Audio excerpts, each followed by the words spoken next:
Okay, hello guys. Ayan. Ah, Cellphone hack tayo ngayon. Meron lang ako i-share sa inyo na na-discover ko sa cellphone. So I just want to share it to you also para marami tayong mayroon ng makakuha ng knowledge na nakita ko dito sa cellphone. Yan. So, first thing, ito yung pagpasensyahan nyo na, Junakis ko yung nakita nyo. Ayan. So, dito tayo.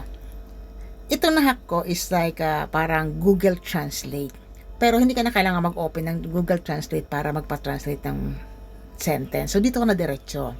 So, let's say, actually pwede siya sa Messenger or sa WhatsApp. Since tong mobile ko walang Messenger, so, gagamit tayo ng WhatsApp na lang tayo. Kasi itong cellphone na to pang ko lang eh. Parang vlog ko lang, whatsoever. Pag nagbibideo ako, dito lang ginagamit ko. So, ito na.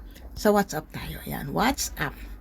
So, ako lang, yung sarili ko na lang i-chat ko. Ayan, akin to. Ayan, dito ko lang binubuo yung mga banner, tsaka yung mga videos ko para magbago ako mag-upload.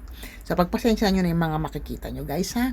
So, ito na yun. Dito tayo sa message sa WhatsApp chat box. So, meron tayo dyang message na may nagbi-blink dyan na green. So, ayan yung chat box natin. So, you have to click that one first. So, di ba? We have to click that one first. So, sa baba ng message box na yan, merong nakita yung letter A na may dalawang cubes. So, yung A na yan is yan yung translate. So, emoji sumunod. Yung sumunod na square is clipboard yan. So, settings. So, dito tayo sa text translate. So, click natin yan. Yan. So, dyan meron nakalagay enter text to translate. Dyan ka magta-type. Tapos, lahat ng ita-type mo dyan lalabas dun sa main message box mo. So, but before that happens, so yan, sa gilid ng enter text to translate, meron nakalagay EN. So, click natin yung EN. So, yan, lumabas sa Tagalog, English. Dun sa English na yan, kung depende kasi yan sa kausap mo, kung halimbawa, foreigner, mga American, gano'n, or British, or Spanish, meron din sila dyan. So, click mo lang yung arrow just tabi ng English. Yan. Mamimili ka na dyan ng dialect na gusto mo. Yan. Meron dyan lahat ng gusto mong dialect. Meron dyan. May even Cebuano nga, meron dyan eh. Yan. May Bicol. May Cantonese. Ayan, diba? Mamimili ka lang dyan. Pero since ang gusto ko lang naman kausap is Amerikano, English. So, yan lang na. Usually, kausap naman sa YouTube is English lang naman usually. So, yan, pwede na siya dyan. So, yan. Diyan sa enter text, diyan ka magsusulat ng pag-translate mo. So, halimbawa, sasabihin natin, mangungumusta lang tayo. Kamusta ka na? Yan, di ba? So, kailangan gagamitin nyo dyan is yung talagang proper na Tagalog. Hindi yung gagamit tayo ng mga emoji. Yung mga shortcut natin, hindi nyo po pwede dito. Kasi, pag ginamit nyo yun dito, ibibigyan kayo ng wrong grammar ni translation. So, dapat proper. Pero hindi ko rin sinasabi na 100% sakto siya. So, dapat double check din tayo bago natin i-send. So, halimbawa, ayan, nakalagyan, kumusta ka na? So, sa baba nitong keypad mo, on the right side, meron rin isang A, yung translator sa baba. Kiklik mo yan, translator.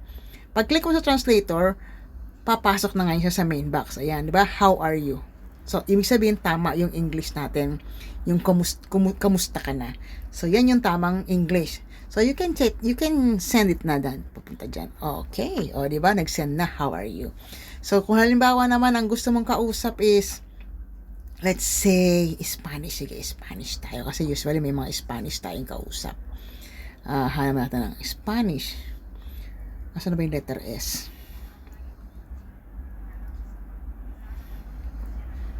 Ang tagal naman. PQRS.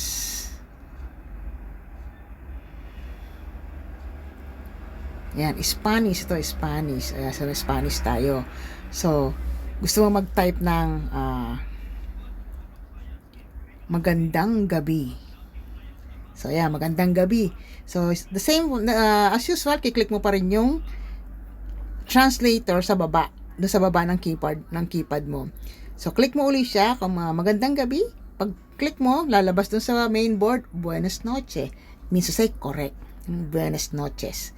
Yan ang magandang gabi sa Spanish. So, send mo na lang uli. So, if you want to go back to English, hanapin mo rin yung English. Yan, balik tayo sa English. Ayan, English. So, ayan na siya. English na siya. So, ganun kasimple, guys. So, mamimili ka lang ng dialect na gusto mong gamitin para makapagkaroon ng magandang communication sa kausap mo. This is it. That's a simple solution. O, di ba? O, yun lang, guys, for now. So, thank you for watching. Sana matry nyo rin to at matutunan nyo. Bye! Thanks for watching!